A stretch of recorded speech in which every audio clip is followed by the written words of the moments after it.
So, yesterday iOS 15 came out, iOS 15 and ipadOS 15, I guess, for the iPhones and the iPads, along with Apple Watch and Apple TV got updates. So we may do a video on the Apple Watch update, depending. We haven't really had a chance to go look at it too much, so depending on what we see and if there's much. I have a Series 4, so I'm not 100% sure on what got updated there, but we'll take a look.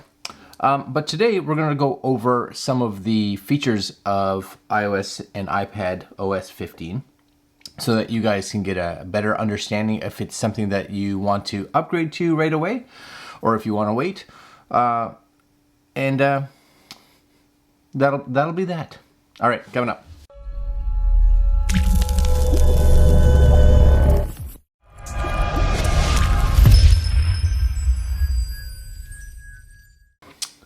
Okay, so this came out around 2 or 3 o'clock Eastern time yesterday, I believe. So on Monday the 20th.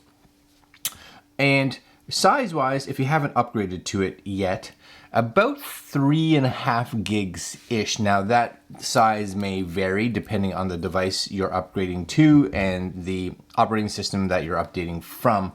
So just be aware, it's not a small update by any means. It can take some time, so just make sure that you have that before you start, because kind of once you start, you kind of have to, you're committed, right, to having it done.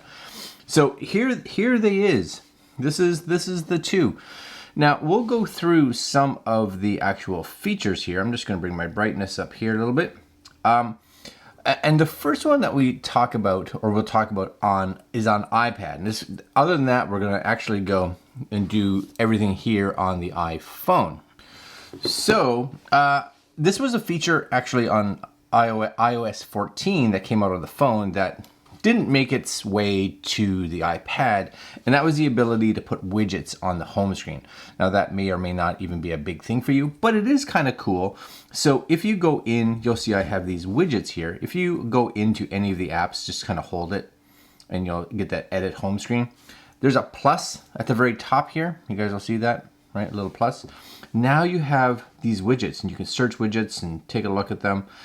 Probably right now there's not a ton of them, and it may depend on the apps that you physically have on your iPad, but you can go in here and just take one of these widgets and just kind of drag it wherever you want to customize the screen. Pop it there. Very cool. Widgets. Yeah. And widgets do have some cool ones. Like I have this one here, which is, you'll see, maybe you'll see it. It says Mary. And what's cool about it is it's a widget that has everything in regards to my wife Mary. So if I tap on it, you'll actually see it comes up and I can message and call or FaceTime or mail her. It has the Find My feature. So if I'm trying to figure out where she is, no, we both have granted permission. We're not stalking each other. Any photos from messages from Mary, attachments from Mary, mail from Mary, calendar events that have been shared with Mary, social media, contact. So some of the widgets actually can be really, really cool, as well as photos. I have weather, etc., etc. This is now finally on the iPad. So is that a cool update?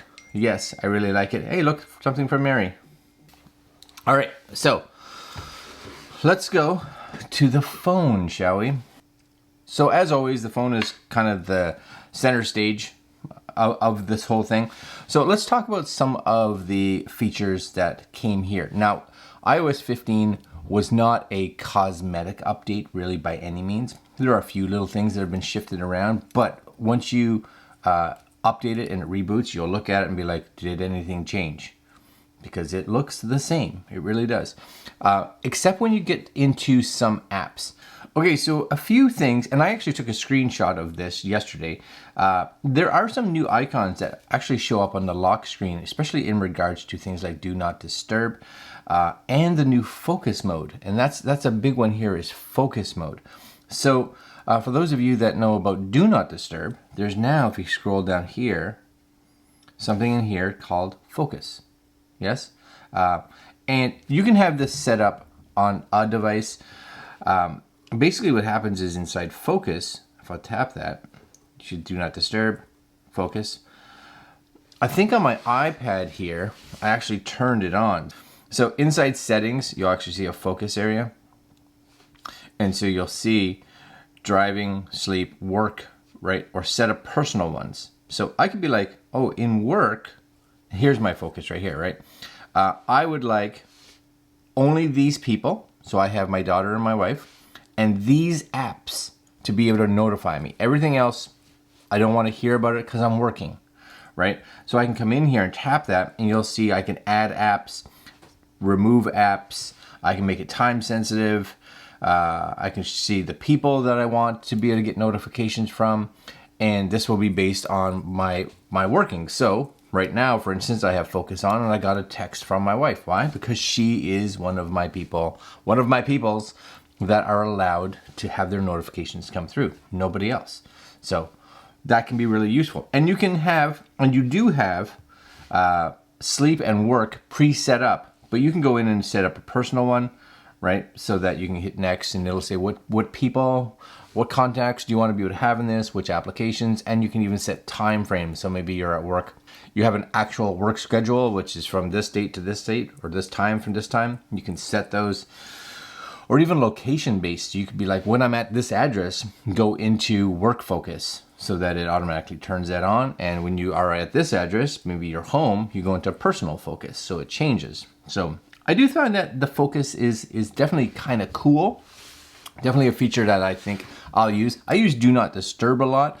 And I do think that I may partially replace that with the focus feature because I do like it, because I use a lot of times do not disturb here, but that's really just kind of an overall do not disturb. Being able to get some texts or messages of importance from certain people or certain apps, useful. I like that. I like that. A few of the physical applications have changed. And not big changes, but they have changed a little bit. Safari, probably one of the biggest ones. So you'll see inside Safari here, this is Safari here, I'm just playing around with it. Number one, when you start to scroll, there's no address bar at the top necessarily, right? There's no address bar up there. So when you start moving, your address bar is at the bottom.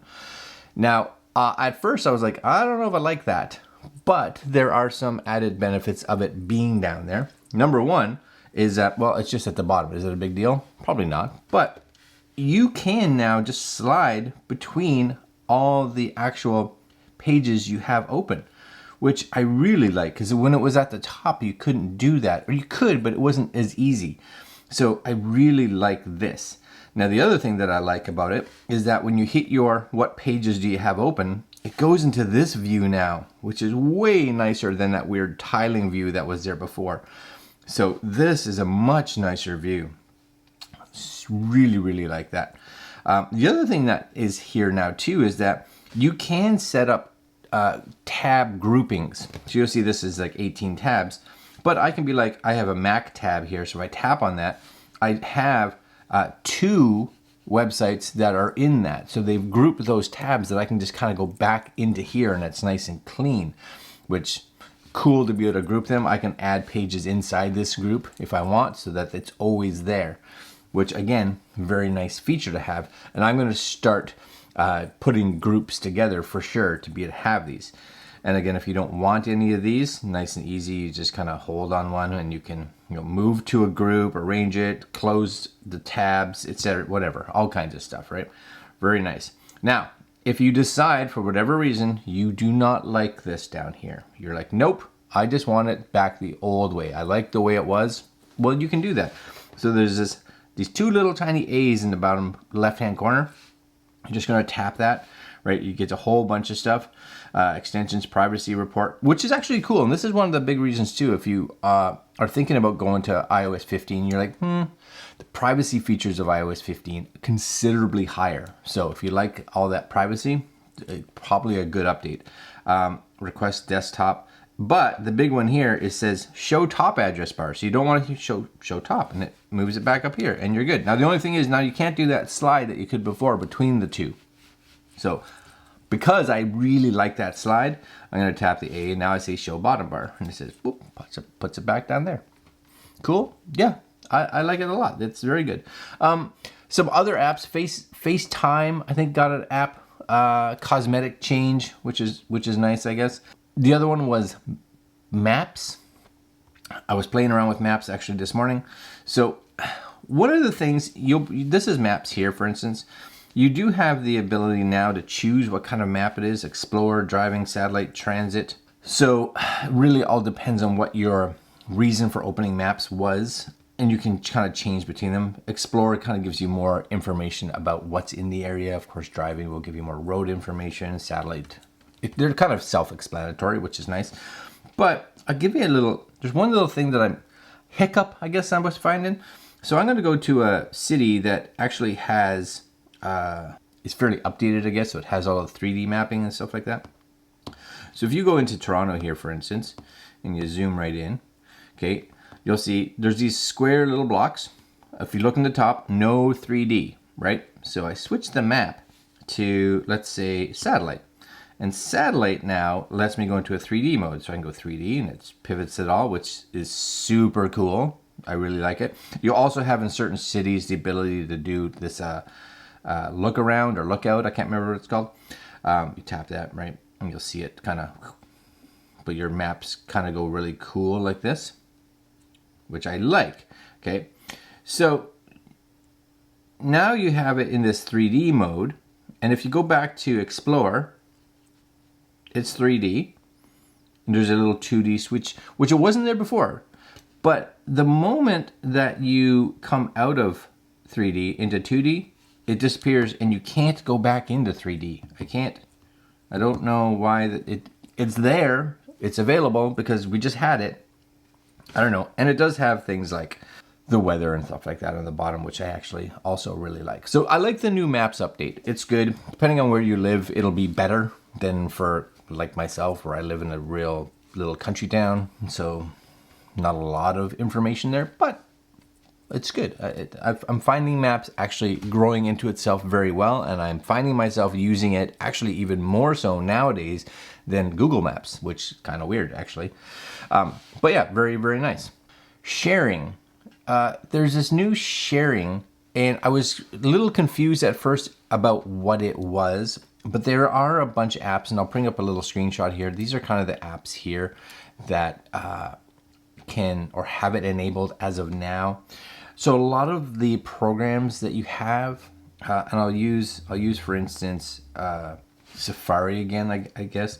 If you come in here and open up an empty page, so if I were to come in here and say I want to set up, let's say, a new empty page, you'll see this shared with you. And of course, those are any websites that have been shared well with you. It's fairly obvious, right?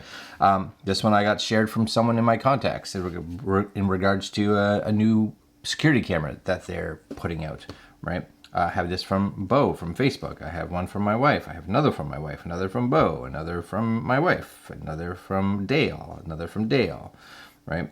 So you kind of get these cool abilities to see things from the apps that they were in before because they're related to this. So I'm seeing all the photos from different apps that have been shared with me via messages, via whatever, kind of inside Safari, right? Any kind of website that's been kind of pushed to me.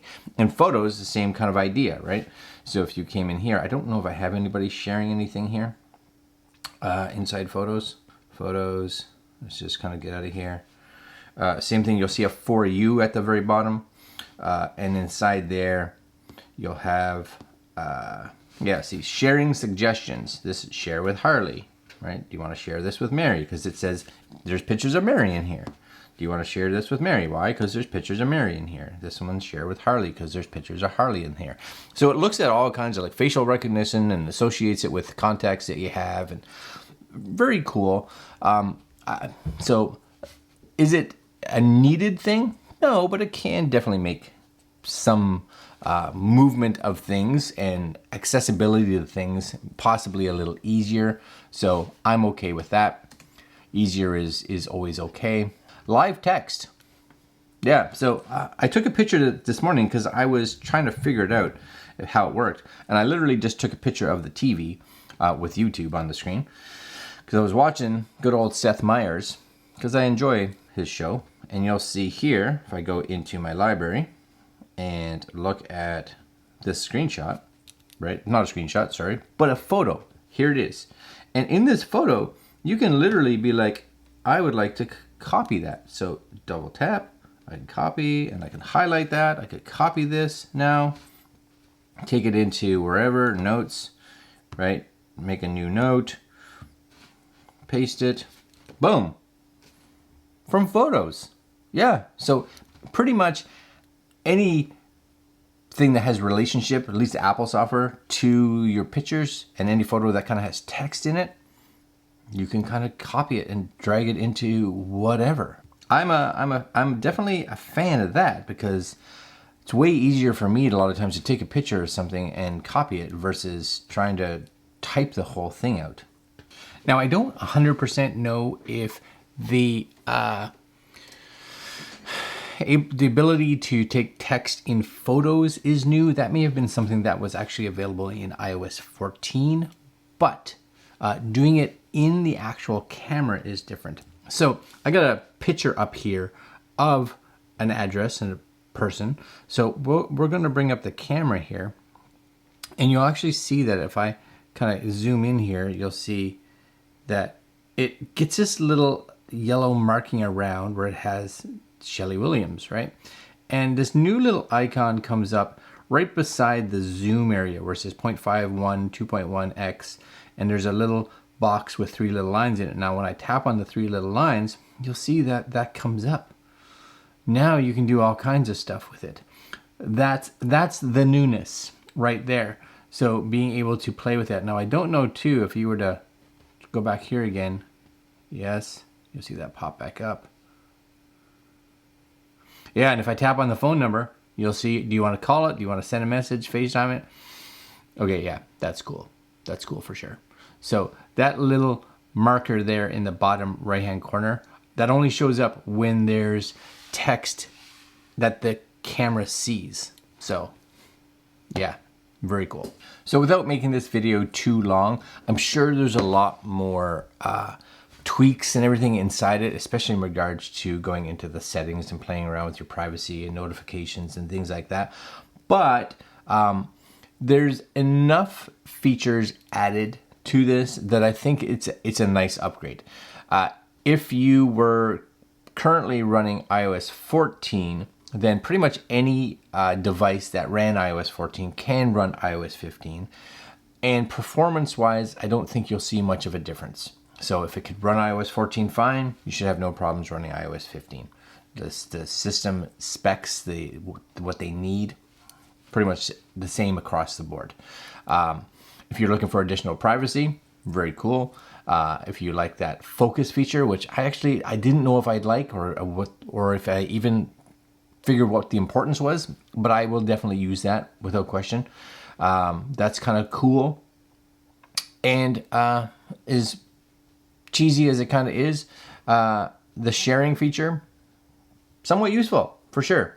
And for me, to be completely transparent, the way Safari, the new Safari on the iPhone and iPad with iOS 15, I actually really like the way it's laid out now. Personal preference, of course, but again, you can change it to make it look and feel a lot more like iOS 14. But I do like the fact that you can now do group tabs. So that's kind of nice. We'll be spending more time with this piece of software as we move forward, and if we see any more features. And there are, I believe, some features that were promised. Oh, one more. Actually, I should show you this, which I actually like because I was playing with it yesterday. If you look in here, and I'll just bring up a photo here. Make sure it's a photo, for instance, that you took like with your phone. So if I had a photo like this and I pull up, you get way more information now in regards to data that was taken, or metadata, and it's